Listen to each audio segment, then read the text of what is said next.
Hello, everybody, and welcome to week 3 of the Hylidae tournament. Today we're going to have another matchup, I believe. This is not the first matchup of today, but it's going to be Team YYN versus Team NYX. So we are going to be getting this match underway shortly. My name is DTM, and I'm gonna have to leave in like an hour, and then some other commentators are gonna be jumping in. So they'll introduce themselves when that happens, but for now, I am going to be hosting for now. I will be commentating this great matchup here that we have today. So we should be getting into things shortly. It is going to be, I believe we've already done the map pick, and Team NYX banned Arms, and then Team YYN locked Eversleeping. And then it's going to be NYX's survivors playing first. So that's what we have to look forward to. It looks like everyone's in the custom right now. Everyone's going to be in the custom, so yeah, we should be getting started shortly. I don't know, we might have someone else joining. We're going to see in a little bit, but for now I think we're just going to be moving on to this matchup here. So I don't believe I have seen much gameplay from either of these teams. I know obviously I know that NYX's hunter is LX, who's very good. And then I don't know much about his survivors or Team YYN, so I'm really looking forward to seeing what kind of things we see. I think Eversleeping, very versatile map, all sorts of different strategies you can use on Eversleeping Town. You have different opportunities for support. Pretty much any kind of support can work on Eversleeping, or you could go a lot of rock hiders, or you could see maybe some decoders. We haven't seen that many decoders, but like you could. Sometimes decoders are pretty good, so should be getting started shortly. I think, I mean, we have everybody in the custom, so not sure if we're waiting on someone, but yeah, it might actually be someone else joining. Well, I'm not sure.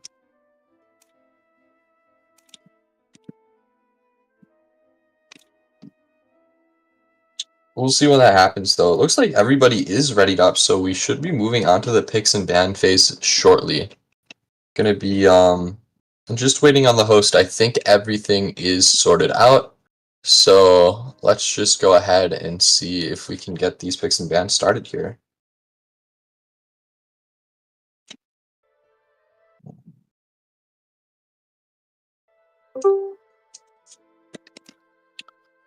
Hello, Lucy. So yeah, like I said, we are going to be having another commentator joining me for now, and it is going to be Lucifer. Say hi, Lucy. We're running it back again. Heck yeah. I don't Yes, even we know what teams are. are playing, but Lucy's here.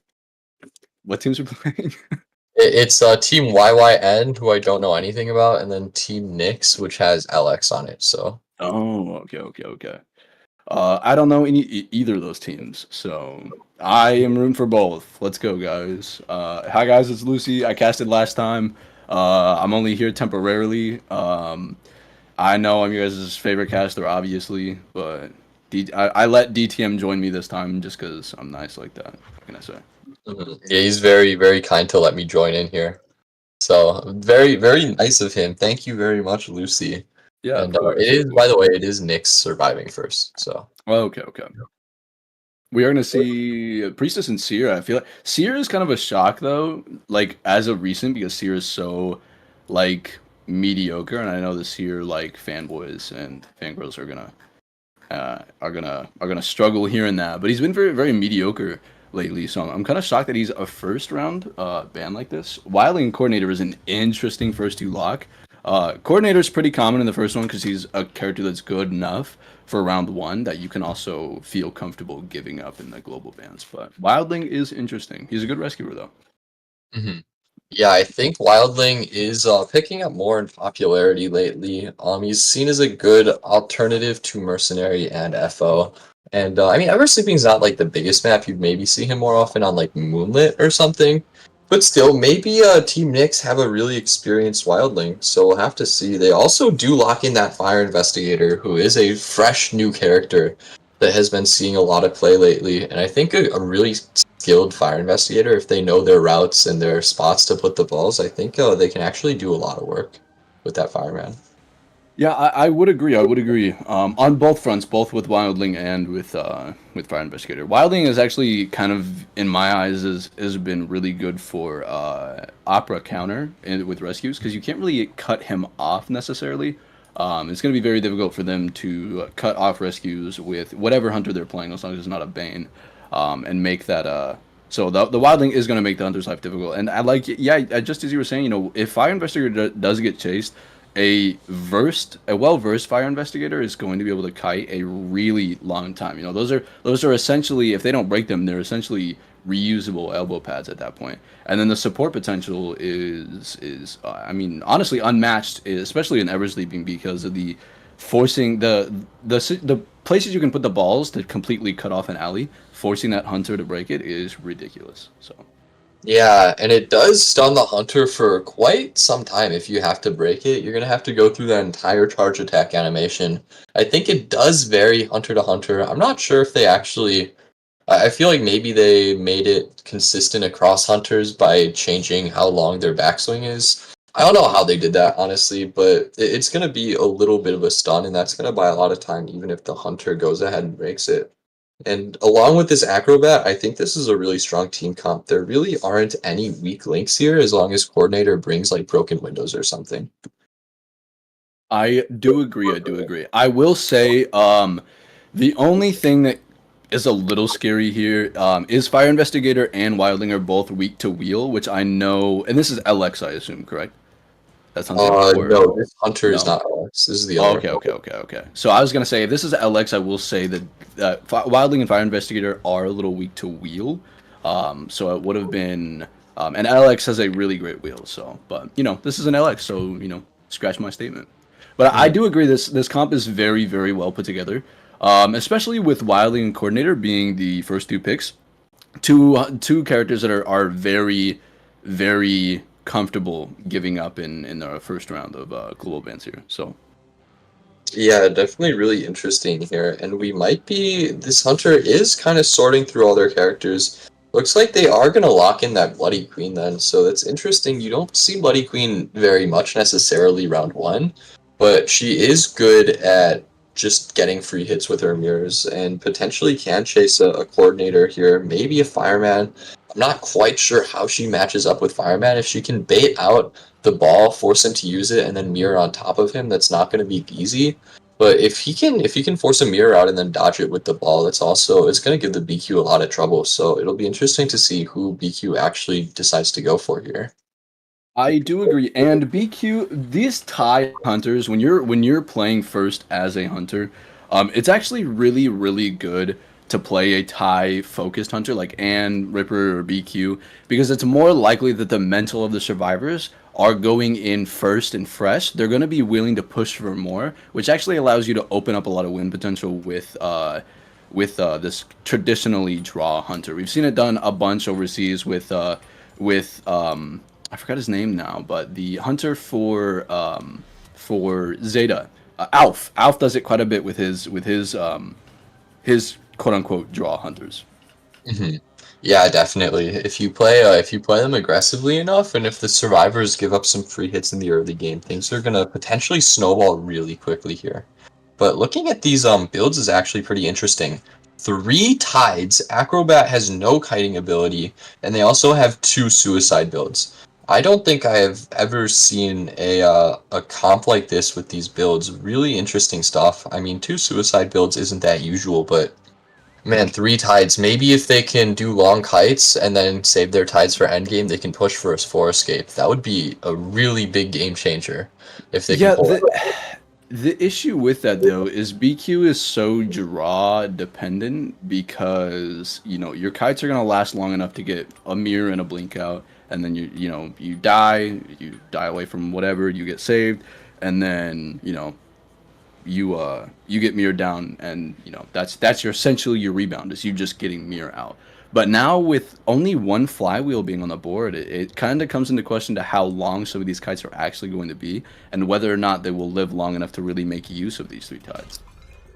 Yeah, I mean, maybe the hunter won't expect someone like an acrobat to not have any kiting abilities. I think Fireman with his broken windows and then Cord with the pure kiting build, I think they're still going to be able to do a long kite, but if BQ goes for the acrobat, potentially that could be pretty risky here. Looks like Cord is actually going to be vaulting in front of the hunter, but does take the speed boost, and BQ is going to have to immediately swap with her mirror here. Yeah, and this is a oh great ball, but this is a little unfortunate on the side of the survivors. Is yes, the chase is starting and it's great, and it is the suicide build that they want chased, but at the same time, their ciphers are going to be a little slower now. Two of the survivors did cut on top of each other, and now our third cipher is just now starting, and that's roughly 20% behind at this point.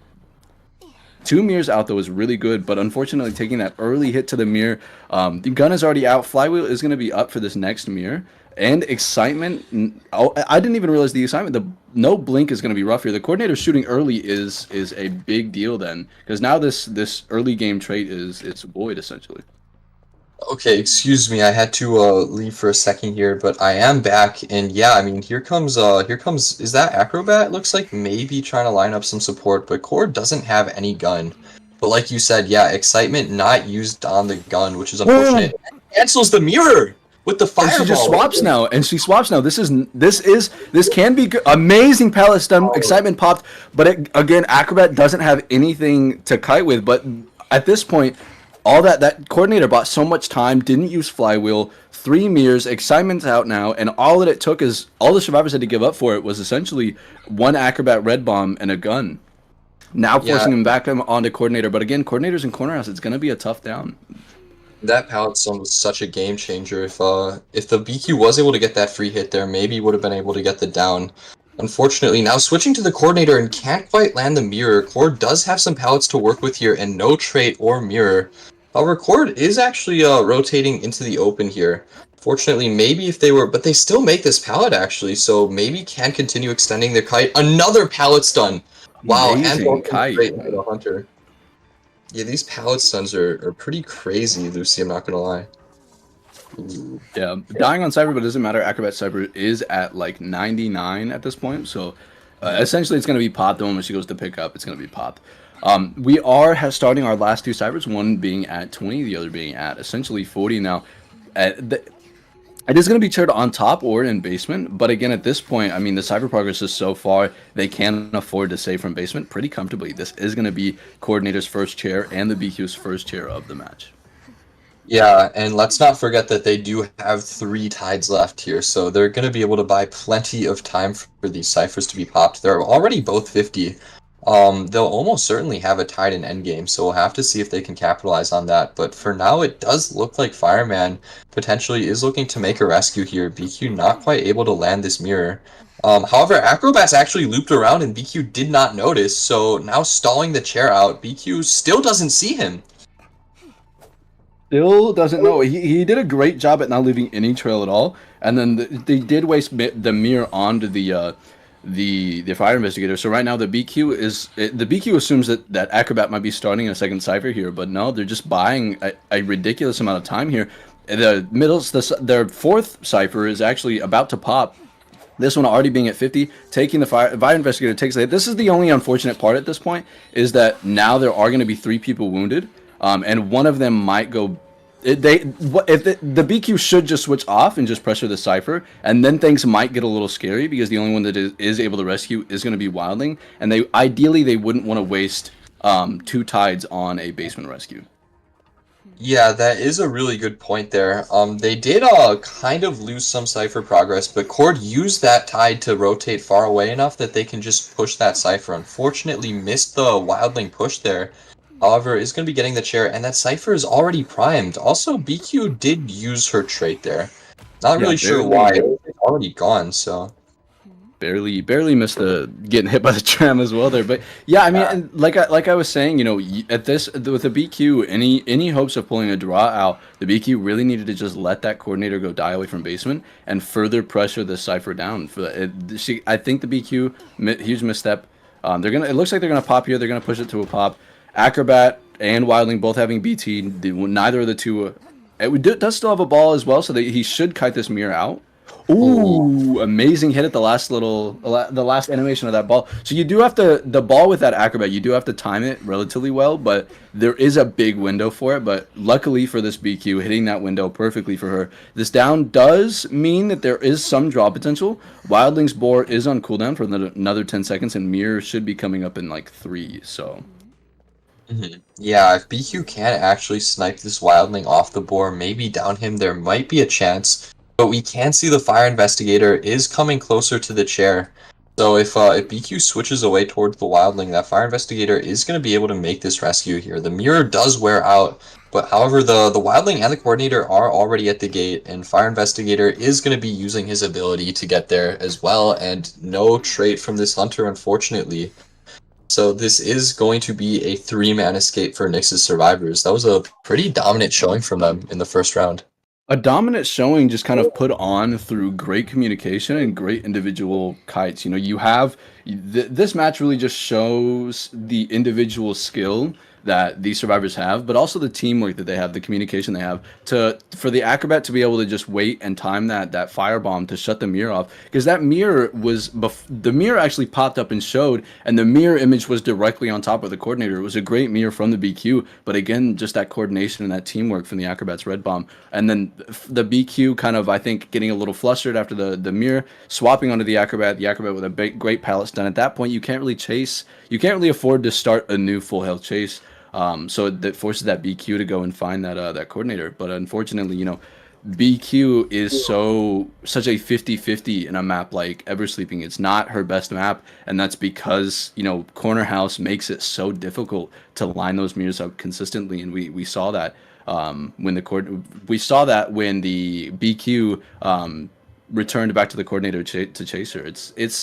It's unfortunate. I think the BQ had some really solid mirrors, but again, I think the teamwork was just really well put together on the side of NYX, right? Is the Survivor team? Yes, NYX. Perfect. NYX, yeah. Yeah, I think the biggest misstep potentially was eating that flare gun hit before excitement's up. It's really unfortunate when you bring excitement for a team comp like this, where it's only useful against the cord, and then you just get shot before the excitement is up. Like, because then you're playing without a trait, basically. Like, we saw BQ try to use excitement on that pallet stun, but unfortunately doesn't do anything for securing that hit. So you really hate to see that. It's often better for hunters to just bring blink anyway, or maybe chase someone else and then use excitement when cord shoots later, or something like that, because it's just so risky. That's exactly what can happen there. But very coordinated survivors there, and unfortunately the BQ just got slightly outplayed there in several parts of that match. And now for LX here, only needs a draw to win the round, but I think LX is a very skilled hunter, and they'll probably be pushing for more than that, so I'm really excited to see what kind of hunter he plays here. Yeah, traditionally when you bring excitement in preparation of chasing a coordinator, it's kind of accepted the fact that if you chase the coordinator first, they're going to shoot early. A lot of the overseas teams you see, they will initiate chase with somebody and either force some sort of ability out or try to force an early hit, and then after your excitement is like roughly 10 to 15 seconds from up, then you would go and pursue the coordinator, so then you're guaranteeing that excitement is going to be up when you start your chase. So it is a little unfortunate. I think the BQ initiated chase with the coordinator a little too soon. But yeah, great teamwork. And you, like you said, Alex is a great hunter. Traditionally, Alex, based on past experiences, you know, I've done, we've faced Alex quite a bit, so I've done, you know, my fair share of research on him, and he doesn't really focus too much on what he needs. He is a very naturally aggressive hunter, so I would imagine he is going to push for more here. He is a hunter that traditionally pushes for wins regardless of what he needs. So I think we are going to have a relatively exciting match here. Yeah, definitely. I'm really looking forward to that. Alex also does play a lot of aggressive characters. You know, in addition to the meta, I know Alex is an experienced lizard. He's got a really good clerk. He likes playing these hunters that can play really aggressively and snowball quickly. So I think we could see potentially some really interesting hunters too as well. Maybe that would only happen if we get to the third round though. I'll bet Alex probably just gonna play an Opera or an Ivy here most likely. Uh, Unless they want to I don't. experiment. I'm not sure. He does play a lot of round one ever sleeping wheel on this map as well. So we could see something like a wheel. I would imagine it's probably going to be something like a wheel or an opera. Maybe an Ivy as well. So I would say one of those three. But I know that Alex is very, very comfortable with his wheel on ever sleeping. So I would, unfortunately, as much as I hate wheel, I wouldn't be surprised if we do see a wheel here round one. Yeah, I mean, Wheel is definitely really good on Eversleeping. You do see, I think Jam is the only one of the few IVL hunters that still plays Wheel, and he really, really loves Wheel on Eversleeping. Actually, I mean, lately there have been a few hunters in IVL playing Wheel. I think at this point, Wheel and in the highest level of competitive play is like a desperate win hunter that you play as a last ditch attempt when you don't think like a gamekeeper or a night watch or something is going to cut it. So, but for LX, you know, an experienced wheel like him, if the survivors aren't super experienced against wheel, and if they don't have their wheel kiting completely down pat, it's going to be a struggle. Although they do have a solid comp here, potentially. Seer can be risky against wheel just because he dies very fast. But if he does do his jukes out in the open, he can farm multiple owls, which can be an issue. And Dancer also can slow wheel down. I would agree. FO is the only pick here that I think is more focused towards the Ivy and the Opera, both of which FO I would say I don't want to say hard counters but soft counters. And I would say Seer is a little bit of a squishy survivor for essentially all three of those hunters. Seer is okay against Ivy, but the owls are a little hard to time at times, depending on whether or not you're slowly ticking up or whether or not you're going to get screamed. The owls are very inconsistent, and we've seen that for the highest level of play with IVT and IJL as well. The Seer owls are super inconsistent, but I do think that I think this team comp as a whole is relatively strong, but I do think some of these survivors are a little squishier for the three hunters that LX is looking to play here in the round one. Yeah, that is a good point. So they're gonna have to be really careful here. Like you said, since they potentially don't have, you know, the kiting abilities that other more stronger kiters have, if they make any mistakes, they're gonna have a harder time coming back from that. So you have to be careful when you're playing someone like Seer. You really can't make any mistakes. Your routes and your decision making have to be around perfect. However, it looks like Alex is actually playing a spider here. That is not one of the three hunters you mentioned, I believe. I honestly can't tell you the last time I've seen LX play Spider, but she did get buffed recently, so I have noticed that a few hunters have been dipping their toes in that Spider meta, so I wouldn't be surprised. But this team comp, I think, is actually significantly better against Spider than it would be against one of the three hunters that we did list. So I'm excited to see what LX does, but I do think that the Survivor side here has a relatively good team comp set up for this Violetta. So this should be an exciting game here. Yeah, for sure. This should be really interesting here. Looking at these builds, we don't actually see a Sui build anywhere. Usually someone like a Seer is going to be put on a kiting build just because it's overwhelmingly likely that they do get chased, but it doesn't look like they're very comfortable with that. I guess they want to have that borrowed time just so that everyone is prepared for endgame there. But we do see broken windows on Seer and Cheerleader. It's going to be Flywheel on Dancer and Tide on FO. Definitely pretty orthodox here. And they're going to have a pretty standard cross spawn here as well. So I think Spider definitely can line up a chase on the Seer, which is most likely going to be her best option here. I would agree. And the other interesting thing to note here is that there is one Tide. And traditionally, when you're wanting to force a three-man, you are going to want to bring two Tides because it does allow you a lot more free time of decoding. So it is interesting to see only one Tide being played here. Again, you have to take into account neither of these three characters, whether it be Cheerleader, Seer, or Dancer, are really fit to carry Tide. So that is the only interesting thing that kind of leads you to wonder, are they going to be pushing for that three-man, or are they going to be pushing for a draw, doing some damage control, going in not too far behind points and focusing on the late rounds here? I just thought it was interesting that there is only one Tide when you are down in a 1-3 situation.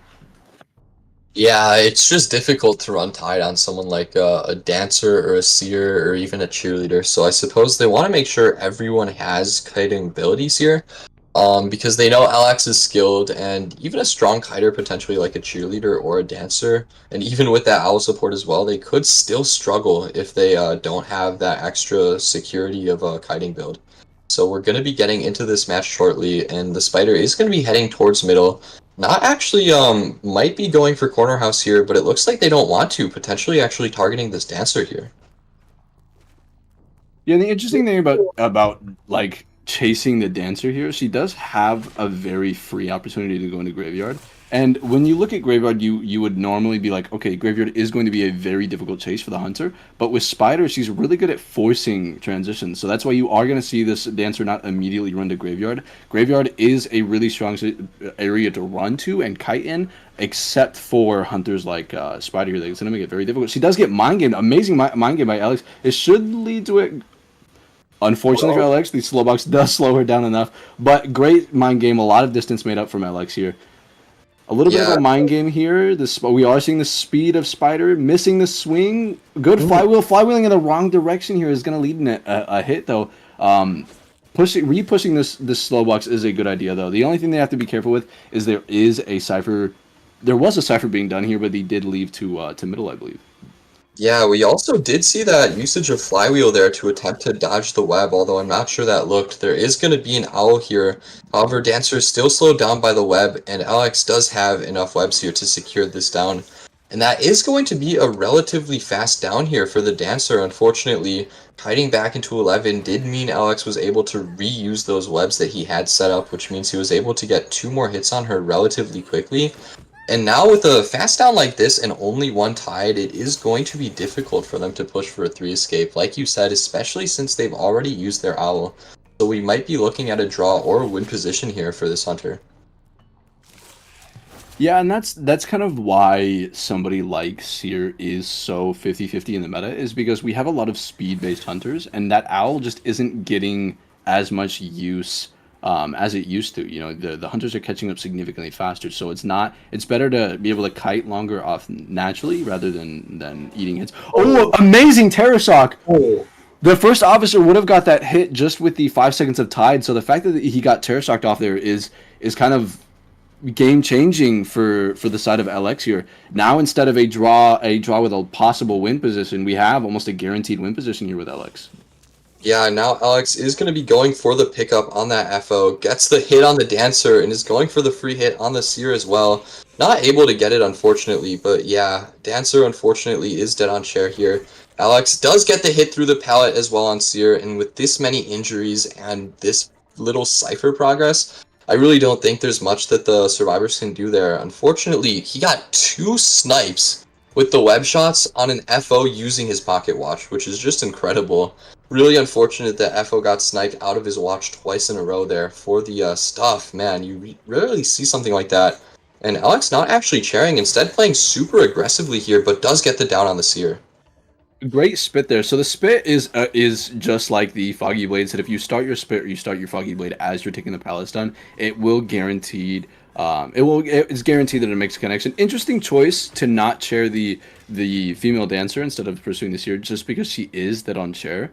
We are going to see Alex now looking for that dancer hiding into the cabin. Honestly, a really solid move from the dancer, hiding it relatively near the area that she was picked up. Most hunters are going to assume that you're going to leave the area, just like Alex did. He does a quick glance and is back on the chair for this year now. Yeah, I feel like this is slightly too risky from LX. I'm not sure I'm a huge fan of the decision, although everybody is injured, but they are slowly catching up on their Cypher progress. So if if Alex makes any mistakes here, he is going to be giving the survivors an opening here. And we can already see them healing that dancer there with the FO. However, Cheerleader on the ground and Seer getting chased again. He's not going to be kiting for very long. And that's going to be the down on the Seer as well. So the survivor's still in a very dangerous situation. It's going to be extremely hard to bring this back. But having 4 survivors alive is a big advantage for them. Yeah, unfortunately, the target switch isn't as impactful because the cyber progress is so far behind. That yes, they are starting to. Oh, and we're going to see an abnormal as well, which is going to continue to slow the cyber progress down and just about secure the fact that just about to secure Alex's win potential here. Having Seer dead on chair, female dancer dead on chair, and cheerleader down just using their self heal now.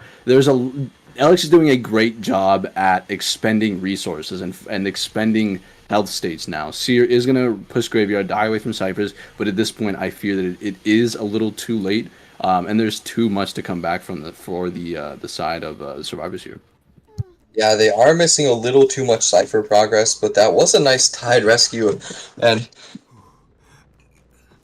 excuse me, I almost sneezed. Oh boy. Yeah, and however, they are gonna fully reset here. Like you said, Seer is dead on share. Now they are down to 3 ciphers left, and as soon as Alex finds that Seer, he is definitely gonna be tunneling him and downing him and sending him back to the manor. So this is gonna be really dangerous for the survivors. They have to make sure that Seer does not get found. Whatever happens, they really don't want Seer to get chased at this point. A cheerleader or a I think you mean Dancer. They don't want Dancer getting found because Dancer is the one dead on chair. They oh yeah. are going to find the first officer. They aren't going to want to chair them, so they are going to continue to look for them. At this point, though, Dancer was smart and did open a chest, but unfortunately, it is only an elbow pad, and she does get found. Unfortunately, the trail leading her right to, and she's going to die super quick here, not getting to use the flywheel or the elbow pad, unfortunately. So this is going to look very bad. It's very difficult. Excuse me. It's very difficult to get a draw out of a situation with 2 survivors left, especially at 2 ciphers like this. Yeah, it's just such a shame that Dancer was in middle and then dies without using flywheel or an elbow pad. I really wish Dancer had maybe stayed a little further away from middle. If she had been hiding on the outskirts of the map, maybe Alex would have been more pressured to chase someone decoding on a cipher, because they do have 2 ciphers left with 2 survivors decoding, so Alex would have been forced to go for a cheerleader or an FO, who both probably could have kited longer. It's just so unfortunate that Dancer gets found there. And now, like you said, 2 survivors alive now. There's really not much else that the survivors can do with this little cipher pressure. Alex also has abnormal backup as well, so he can always use it again to knock back their ciphers even more. And at this point, there really isn't much the survivors can do to survive this. Yeah, and luckily enough for LX, he did find the FO. Yes, he has a watch, but at this point, the preferred chase is ironically the FO. I think LX should stick with the FO here. If you down the FO, cheerleaders already use their self heal. You can down the first officer and leave him on the floor. Go and find the cheerleader, or you can chair the FO. You already know where dungeon is. Cheerleader's already wounded. There is not a lot here that the survivors can make use of. So. Yeah, it looks like, unfortunately, Alex is not going to continue chasing the FO. Might go back now that FO doesn't have a watch. He did open a chest and get a perfume, which could potentially make a difference here. And now Alex, now that the watch is worn out, he is going to be heading back towards the FO. If FO can do a bit of a kite here, maybe this could help. Unfortunately, does miss the spit, though. And the perfume here is going to be coming out a little bit premature, maybe. However, it looks like FO did actually go back upstairs, which is going to buy even more time here. And Dancer's Cypher is moving, so the survivors are at the very least putting up a fight here. Yeah, really, really great job from the FO wasting this much time on LX. And not only is it wasting so much time, but he's wasting all this time on the opposite side of the map, allowing Cheerleader to essentially get so much free decoding done. Because even when he goes down, it's going to allow Cheerleader a lot of time to rotate away from the cypher they were doing and make it even that much difficult for LX to actually find this Cheerleader. Yeah, she is going to be popping the cipher now, so Alex knows where she is at the moment, but she's definitely going to be going for that rotation here. And Alex is getting closer, but not quite close enough here. However, does pick up Tinnitus, actually. Cheerleader kind of rotating in the same direction that Alex is moving here, and the blood trails are going to be right in front of him. So yeah, now FO also does not have self-heal. So once this cheerleader goes down, it looks like that is going to seal their fate, and it's going to be a 4-man elimination here. So we'll see how long cheerleader can survive here with 2 dashes, but no matter how long she lives, it's probably... And that's the down. Yeah, I mean, I think this match is just a really good showcase on the levels of hunters. The hunter in the previous match isn't a bad hunter, and the mirrors were great from the other side of the hunters, but to succeed at a high level like LX has been doing against the teams that LX has been doing it against, it takes that level of understanding how snowballing works, and that we saw a really, really great job of understanding and pushing for these snowball opportunities off of the rescue. You know, forcing the double spit on the FO, the terror shock, you pick the FO up, you get the instant farm, you drop them, you get the hit on Seer. Now you're in a situation where yes, it's a little unfortunate that the rescue is stuffed, but you can still come back from a stuffed rescue. It is unfortunate and it is almost impossible to come back from a stuffed rescue into a farm, into a free hit. Stuff like that is really, really difficult to come back from and borderline impossible to come back from. And I think that just speaks for the level that LX is hunting at. Yeah, absolutely. I mean, really, the game changer was that stuff on the FO. Hitting those two spits while he was invisible is extremely difficult, and Alex just read his path perfectly. I mean, FO did not have a lot of room to move around when he was in that alleyway, so Alex had a smaller range to guess from, but he shot that perfectly, and then he predicted that FO was going to be right on the chair there when he got the second spit. And after that, really not very much that FO can do. And Alex just capitalized on that mistake so well there.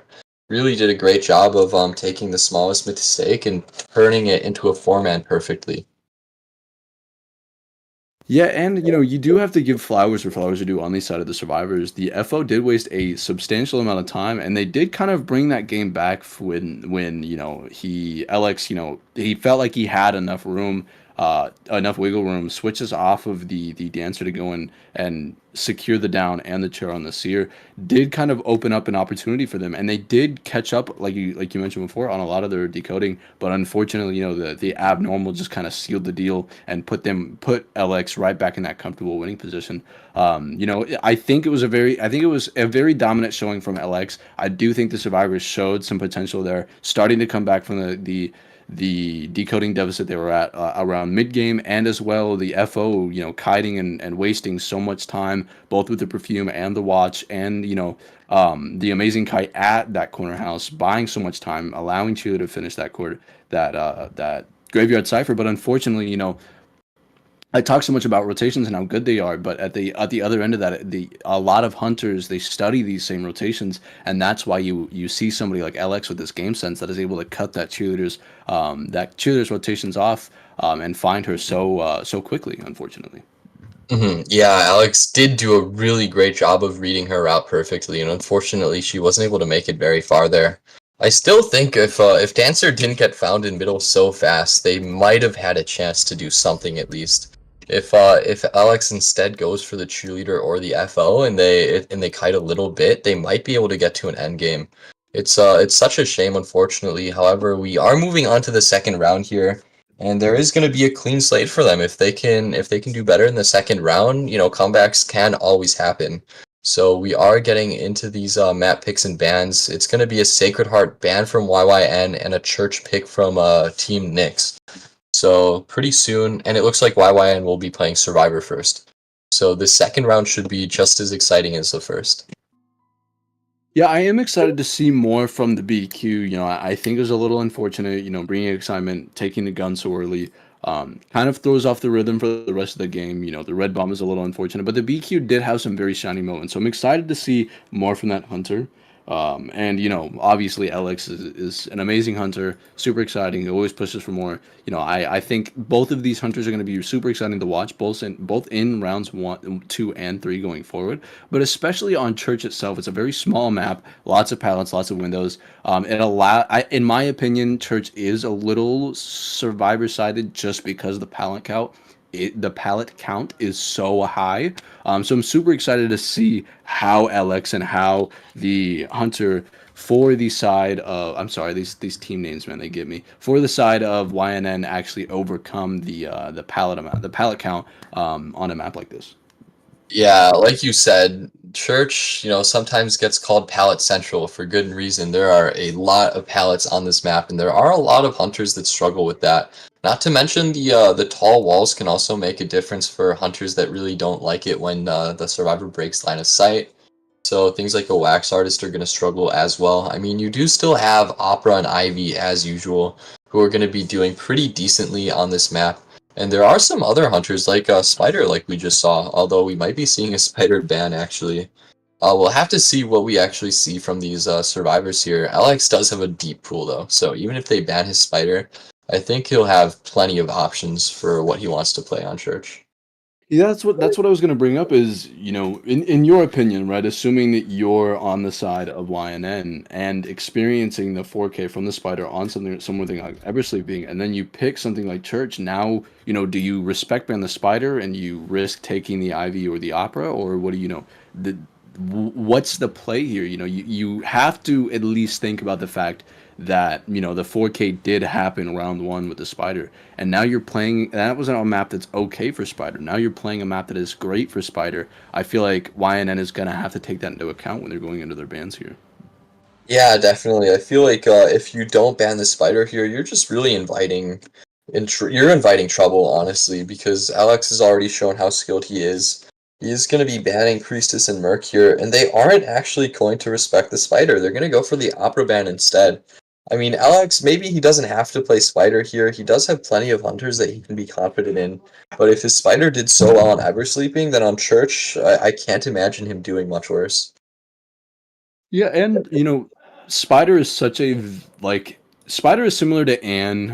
Anne gets Anne isn't for a while, Anne wasn't considered meta. She was just a meta trap. She was really good against high meta teams and really mediocre against teams that weren't playing high meta characters. And Spider is kind of similar in that way that it throws the meta off because these transition survivors that get played are normally played in individually, right? You only have one acrobat, you only have one patient a match, so that opens up the opportunity of and the specialty of spider, which is shutting the tight cutting down, forcing them to transition, and that's where spider has been kind of shining recently, and that's why you see her, that's why you see LX succeeding so well with her on a map like Eversleeping that's super high in transition kiting. So I'm super excited to see what choice he does make. But Spider, like you said, is very good on a map like this. We are going to see the Priestess and Mercenary band, as well as the Patient, and a Journalist and a Psychologist pick coming from the side of YNN. Journalist is an interesting pick, though. We don't see a lot of her being played. Psychologist is a little more traditional. She is part of the traditional meta. So, but I think journalist is an interesting pick here. Do you run your kite build on her? Do you run a tide rescue build on her? She is a little weak in her chase when she is bringing a rescue build. So I'll be excited to see what she does with that. Yeah, I do think usually tournament journalists do like bringing a suicide build with Tide and then Flywheel or Broken Windows just because you want to be able to rescue with her. She's very good at making rescues, but unfortunately if she gets chased, it's just inconsistent, you know? Either you hit your body blocks or you don't, and if you don't hit your body blocks, you're going to go down really, really fast. So she always is a little bit inconsistent. We are going to be seeing a Lucky Guy pick as well here. Assuming that that was intentional, Lucky Guy has been seeing some meta.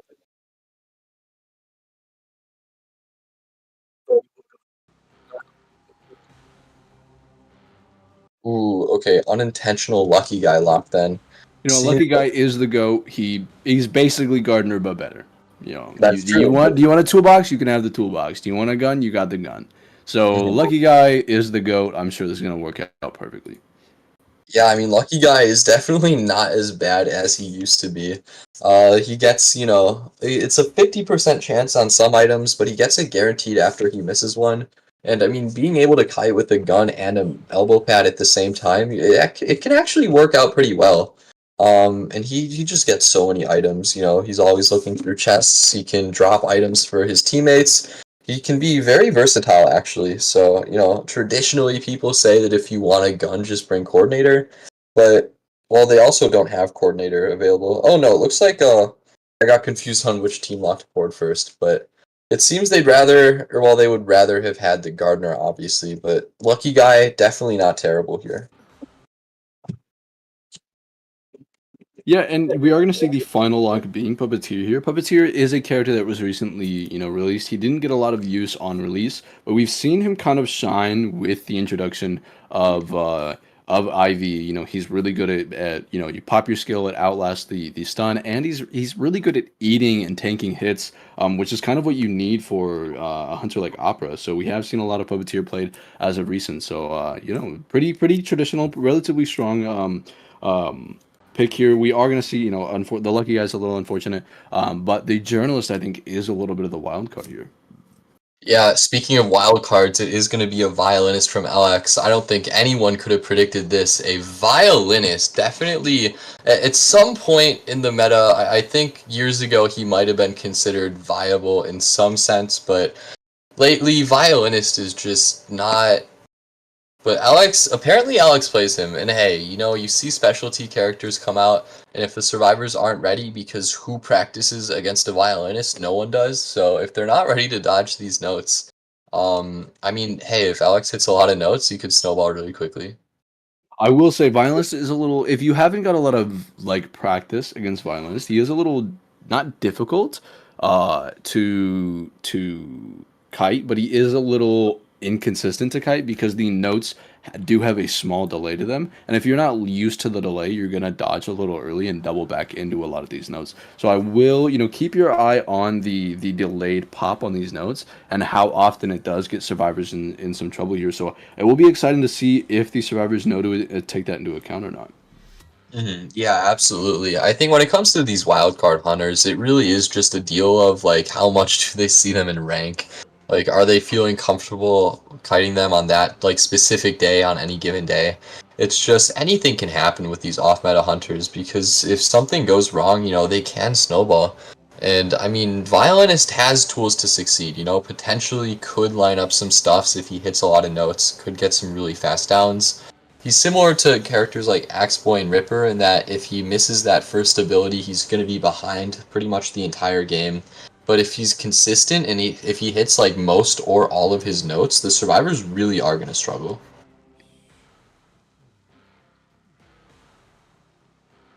Uh, I do agree, and the one thing that is going to be a little awkward to see is something like psychologist is kind of your preferred chase with a lot of double hit hunters, but unfortunately, we are seeing the violence spawning into the lucky guy and the journalist, and journalist is really weak in my opinion to double hit hunters. So it is going to be interesting to see whether or not LX is going to commit to a chase with the journalist. Yeah, she also does not have a kiting build. We see, as usual, YYN don't like suicide builds, and Journalist has borrowed time and Tide Turner. So if she gets chased, she's just gonna have to raw kite this Journalist. She's not gonna have any broken windows or flywheel to help her out. She's just gonna have to use those items to the best of her ability, and she's gonna have to dodge these notes. We'll see if Alex decides to chase her. Might not. Currently heading towards that reception area, potentially going for the lucky guy, or maybe heading towards church. We'll have to see. Yeah, the only issue is traditionally when you want to chase whoever spawns down on reception, you actually want to spawn to the left of them and not down bottom to the right because it allows them so much distance to rotate as we're seeing here. When you do spawn graveyard, the reception spawn is actually forced to the front of reception, so it allows amazing blind note there. This is what we're talking about. Whether or not you take in for the whether or not you have that delay take into account is whether or not is basically what's going to decide whether or not your kite is long. And we see the lucky guy kind of doubling back into that note and allowing an early hit here. We are going to see Yeah, instant gun pop, so this is going to buy the lucky guy a little more kite time here. we can see, however, that the gun is going to be shorter with the lucky guy than the coordinator. Didn't buy him maybe as much distance as he would have liked. Another note is up here. It's going to be a mind game at the pallet. Unfortunately, he doubles back into the pallet and does get hit by that note. And that was a relatively fast kite here, a relatively fast down. We see the ciphers aren't quite done, 2 at around 80 and then 1 at 55. So this is going to be enough progress for Alex to draw at the very least, and if he's able to make any, if the survivors make any mistakes, he can capitalize and turn this into a win easily. Unfortunately, a missed note here. Good job on the puppets here. You're not really trying to risk baiting the hit in itself. Unfortunately, you do get baited on your ability. We are going to see we might see a double down here. This is a little scary. We are a second missed note. This is really not what you want to see playing a double hit hunter like violinist. You need to hit these notes. The more notes you miss, the more your win potential actually drops. Unfortunately, here. Yeah, definitely. I am a bit surprised Alex didn't go for that double hit. Like you said, Alex is usually a very aggressive hunter. That would have been a very aggressive play to secure him as much momentum as possible. However, it looks like he is going to allow the puppeteer to escape, and then he is going to be healed by that psychologist. So maybe Puppeteer can go for another rescue here, or Journalist can come in with her Tide Turner. Looks like we might be seeing the Journalist make the rescue with her item then. Yeah, the only issue with that is exactly what we see here. It is going to be instant farm here. So now they're kind of like sealing the deal and accepting the fact that they're going to draw. Both tides unfortunately have been burnt, which is not really what you want. You don't want to burn two tides this early with a double hit hunter like this. But we are going to see the lucky guy making the most out of it. Not worrying about kiting or drawing him anywhere else. All he's doing is running to the corner of the map, far away from ciphers. We are going to see enough cipher progress here. This should be a draw, but I was going to say, but Warp is up and so is Trump. So we are going to see a really early start to this next chase. Yeah, I mean, really great no-hit on the Puppeteer there, and he's going to go down almost instantly. Like you said, they had enough ciphers to draw, but that was such a fast down that this is going to be a little bit tight now. They are also taking the time to fully reset the Journalist as well, so they have to pop 3 ciphers here, and only one person is going to be decoding. So now with that fast down, this might be turning into a win position for Alex here. Yeah, especially when you take into account the fact that this is a double hit hunter. It is like the rescue isn't as guaranteed as the normal meta hunters are, because traditionally we are in a single hit meta right now. But Violinist is going to make this rescue very scary, especially since full presence. Unfortunately, we are going to see the note miss. This is going to be an after half rescue though. Yeah, that after half is going to be a pretty big game changer here. Journalist trying her best to delay this as long as she can. And the Psychologist is trying to catch up on ciphers, but all Alex has to do is farm this, oh, yeah, not able, but does get the farm there. Gets the note on the Journalist and then farms immediately here. And just takes the double down. Journalist didn't rotate away for some reason, so now this is certainly going to be a win for Alex.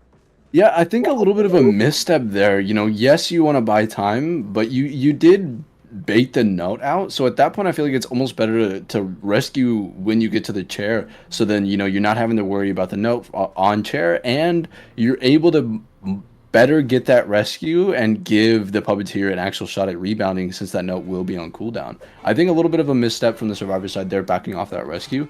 But we are going to see the chase happening here on the Psychologist at God Palette. No stress. They did use the stress already. Amazing note and full presence should be going down here. Amazing chase from LX. This is the danger of giving full presence to a hunter like Violinist. There's a lot of wiggle room for missing notes here, and LX hitting that note, hitting full presence, ending that chase as soon as he can. We are going to see a 4K here, it's looking like. Yeah, that note hit was incredible there. I mean, you usually don't see survivors get hit by that full presence. It is one of the worst full presence abilities in the game. However, Alex just managed to put Psychologist in such a rough position where she really couldn't dodge it. So, very well played by Alex, and now is going to be chasing the Journalist immediately. She was able to pick herself up, and she also does have 3 items, so maybe she can do something here, but it's going to be very difficult for her to kite Alex to dungeon. All he has to do is hit 1 note here. Fortunately, not going to be that one, but again, she doesn't really have many options here as far as kiting goes. Wow. Yeah, I was gonna say the only issue is like, yes, she has 3 items, but Journalist is notoriously bad against double hunters, and especially against somebody like Violinist, where he can hit both of you at the same time relatively easy here. So a great game from the survivors, bringing, I think the initial kite wasn't as long as they were hoping, but the lucky guy did such a great rotation and made it from reception all the way to middle broken, allowing a lot of free free decoding time, before the kite even starts. And then he did a relatively okay kite. There wasn't blink to get out, it was warp. So I do think it was a relatively okay kite, and a long enough kite to essentially force the hunter LX into a draw position where LX with being so consistent. We did see him miss 2 notes. I think 3 total that game is essentially the only notes that he missed.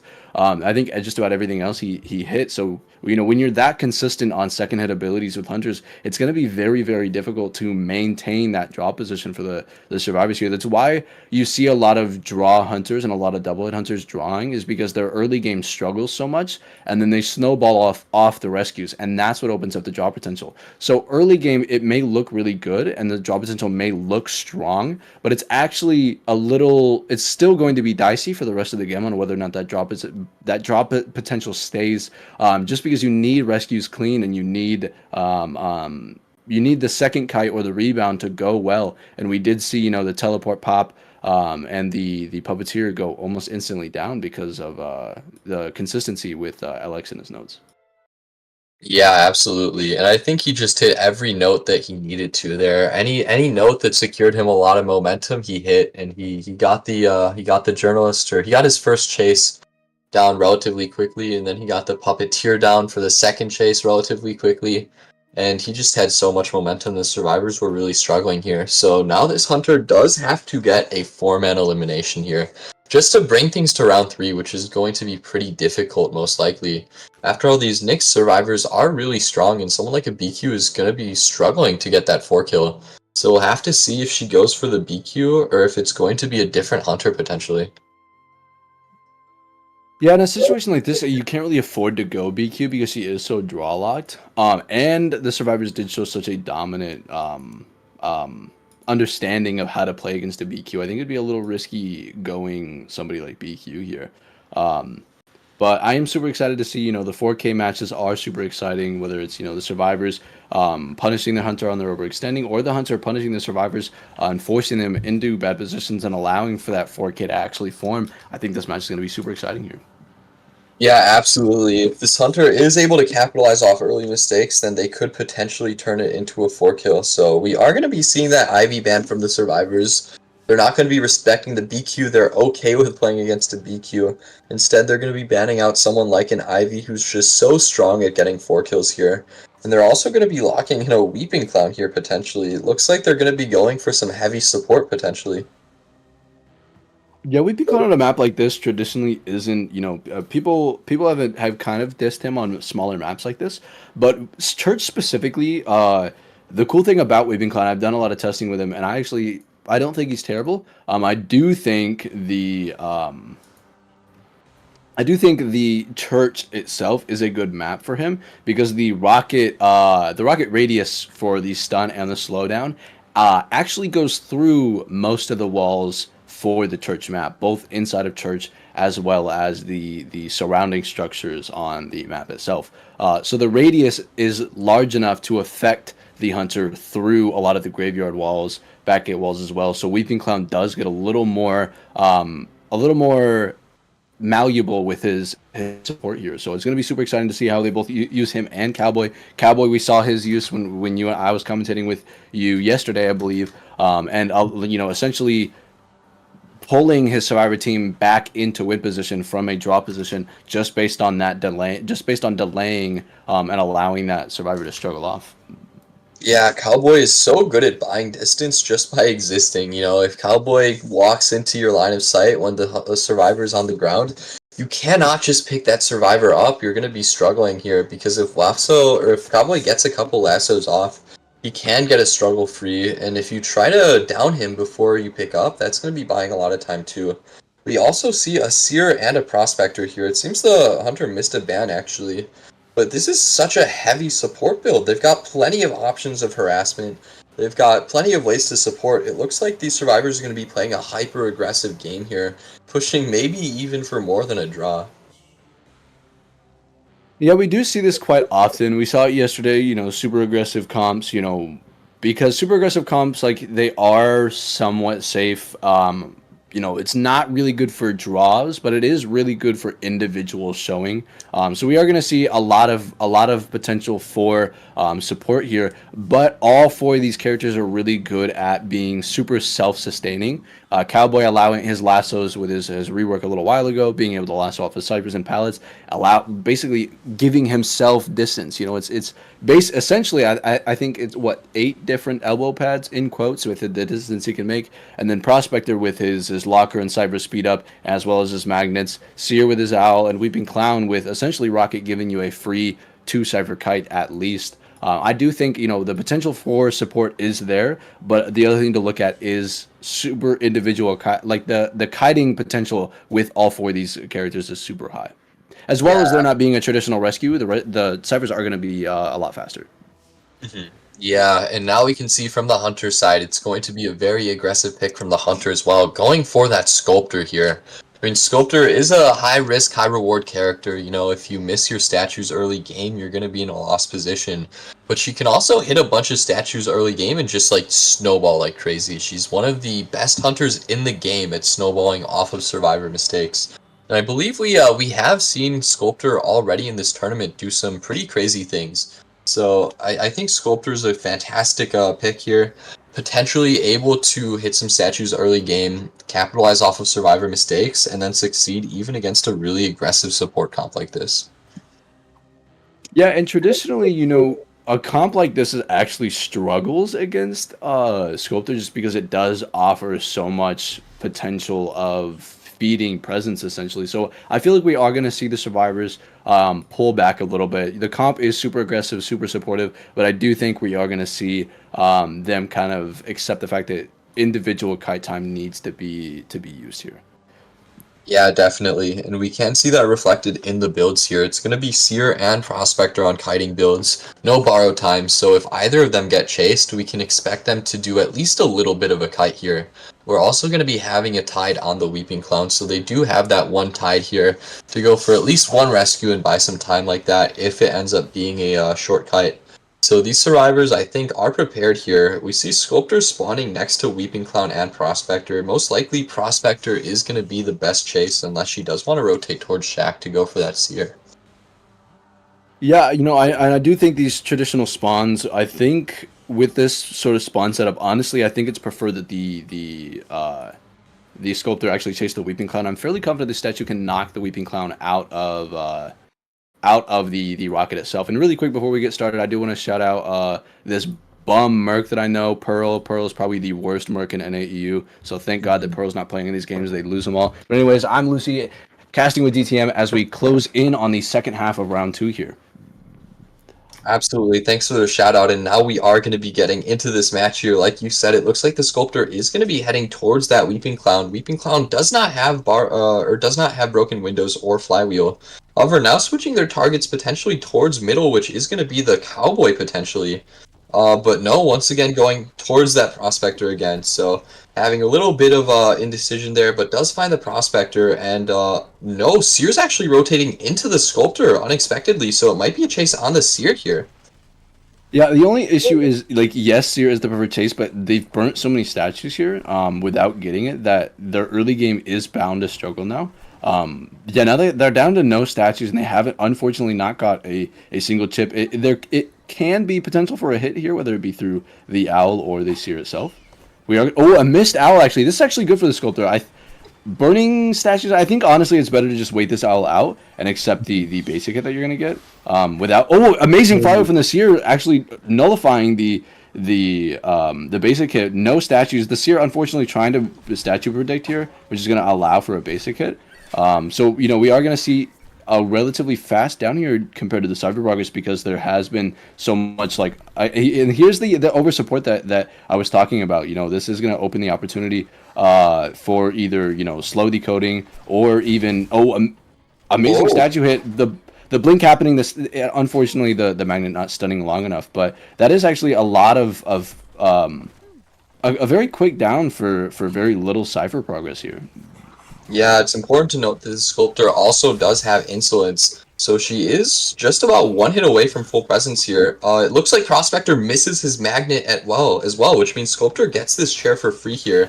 And like you said, their ciphers are lacking here. Unfortunately, I mean, Seer did end up taking hits pretty quickly, despite all the missed statues, and now they only have 2 ciphers done. So I think the survivors have put themselves in a really risky position here. If they make any mistakes, and once Sculptor gets full presence, there's going to be a lot of danger to this situation, because Sculptor can just get down so quickly, she can easily get double downs. Full presence is going to make this very difficult for these survivors. Yeah, I think it's at this point it's better to almost not go for this rescue because now it's going to be full presence here, and now essentially the Seer's rebound isn't going to exist. There's going to be almost no rebound happening. On top of the fact that, like, every chase after this is going to be significantly shorter than what they need to make any sort of like comeback happen here. And again, they are still at 4 ciphers. That second cipher finally being popped here. But at this point, you know, full presence is reached. Weeping Clown is injured. Owl's been used. Prospector only has one magnet, and Weeping Cleanse already used a rocket. And again, full presence being a thing, you can't really you have to play super greedy now. You have to play for a 1 minute at this point, because this is the overextending here that's going to get these survivors in trouble and actually open the win opportunity up for the hunter. Amazing job, by the way, hitting the chair. Actually, oh no, it didn't hit the chair. Excuse me, I'm sorry. Hitting the cowboy. Great rescue though. Missing the statue and missing the hit, unfortunately, allowing the seer getting into graveyard and getting an owl. We are going to see it used here. Maybe allowing them to come back from this. Cypher progress is starting to catch up a little bit, but again, this is full presence sculptor. Things can go wrong very soon. Prospect, they're eating a magnet here, eating a statue. Excuse me, not a magnet. We're going to see the seer going down as well. Yeah, unfortunately, Prospector could not quite get the support that he needed there. And Seer not able to rebound as long as they'd like, especially because all of these survivors are injured. However, does get the harassment there. Gonna go for a body block here, unfortunately not quite able to get it, and that was his last magnet here. Now, they are down to 2 Cyphers left, and they are both pretty far. However, with everyone injured here, if Sculptor plays perfectly, this still can be a 4-kill. However, she does need to get a very fast down on a survivor, get them in the chair, and then chisel to the Cypher that's being decoded and down whoever's on it, which is going to be a little bit difficult, so we'll have to see if Sculptor can keep up her momentum here. Yeah, unfortunately, this is kind of a situation where you need teleport here, because if the sculptor does have teleport, it is actually almost impossible for them to pull a win off of here. We'll pull even, I think, a draw out of here. And it's substantially more possible for the sculptor to pull a win out of this, but unfortunately, not having teleport, having to walk cross map, which allows the survivors actually the time that they need to pop the ciphers, and it's looking like a draw here. A great job, the rescues happening. The rescues were good enough, and the seer actually hit the small little rebound that the seer did do, and the harassment from the prospector allowed them to catch back up on their cipher progress. Amazing job from the survivor side, pulling the game back in after being in such a sketchy position before. Yeah, I didn't actually notice that Sculptor didn't have teleport. Does she? I don't think she has detention, actually, so does she have confined? That is very unusual. She does have confined. Yeah, I think you would expect maybe a left-right build from this Sculptor if they're not going to go for detention. I think that would be the most aggressive option that would potentially allow them to push for a 4-kill, but unfortunately that's not going to be the case. And now that everyone's out of the exit gate, that is going to wrap up this match. That draw is going to seal the victory for Team NYX, so congratulations to them. Great showing from Team NYX there.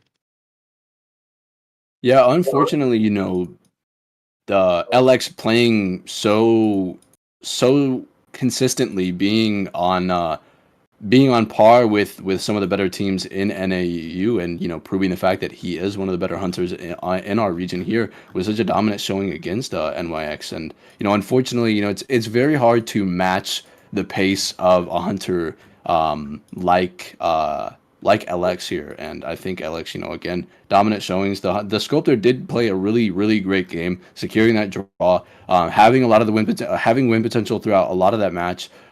Survivors, unfortunately, just doing a really good job with the support, and the Sears rebound was enough for them to pull that win potential away from the sculptor and actually draw lock them. So really even showing in that second round from both the survivor side of NYX and the hunter side of YYN. Yeah, absolutely. I think NYX generally played a very good match there. We saw how strong LX is as a hunter. And the survivors, they played both aggressive, but they also played smart there, knowing exactly how to salvage the situation that they had, even when it was starting to look dangerous. So I think Team YYN played solid. Their hunters did have decent performances across the board, but unfortunately, it is not going to be enough in this case. So I'm looking forward to seeing more from them in the future, but definitely congratulations to Team NYX.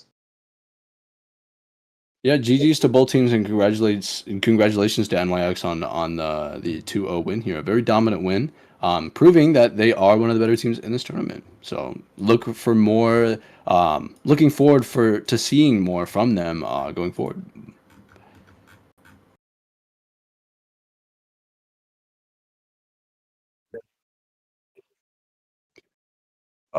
Goodbye, guys. My name's DTM. It was really nice casting with you, Lucy. Thank you for inviting me, Lucy. You're probably, you're such a great coach and a cool guy. Lucifer is also just a really cool name. I bet you have tons of friends and you're totally radical. Unfortunately, my name's ETM. I don't have a lot of friends, but thanks for inviting me anyways. That's okay, DTM. I'm sure you'll do okay. And hey, at least you are really good at wheel. I heard women really love that, so I'm sure you'll find some at some point. I'm glad to have you here, and or I'm glad for you to have me here because my name's Lucifer. So that was a lot of fun, and I hope that I can um get good at batter sometime. Oh, okay. All right. We're just throwing shade here. Thanks for having me, guys. We appreciate Lolzy and the staff for holding such an amazing tournament and allowing